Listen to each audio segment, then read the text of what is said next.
graphene and ceramic wash.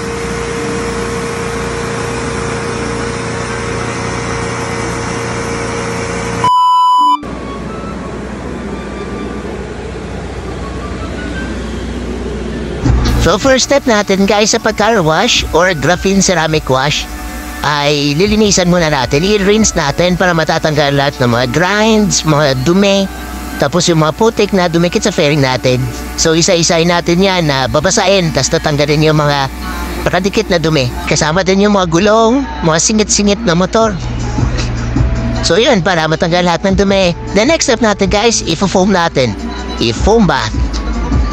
So nalagyan muna ng foam tsaka sabon para lumambot lahat ng dumi. So dito guys, makikita nyo yung sabon namin ay sobrang bula or sobrang foam talaga. Kasi yung sabon namin guys, kami talaga yung nagtitimpla. Then nilagyan namin ng extra foam booster para mas lalong mas mabula. Tas mas maganda yung effect niya. May kasama na din karnao ba or may wax na din yung sabon na gamit natin. Kaya after wash, kahit hindi na tayo mag-wax. So kikintab na rin at mag-shine din siya. So after yan guys, pupunas-punasan natin, tanggalin natin. Gamit namin microfiber na wash pad para mas matanggal, tsaka hindi makagasgas or makasira ng pinta.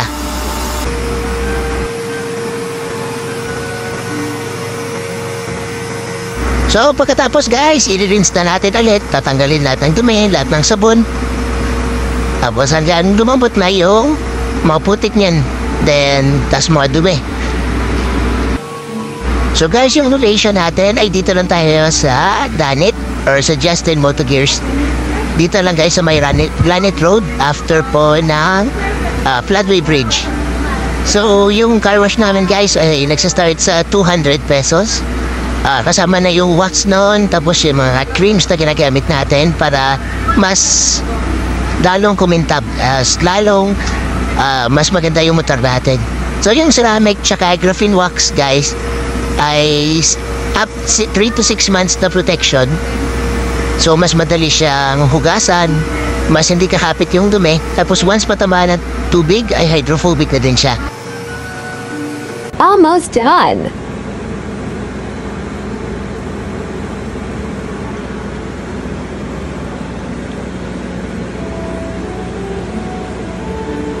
Wow!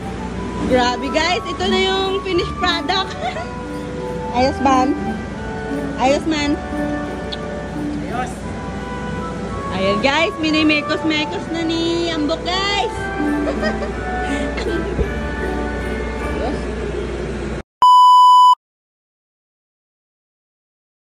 Naka-focus tayo sa motor. Thanks for watching. Bye!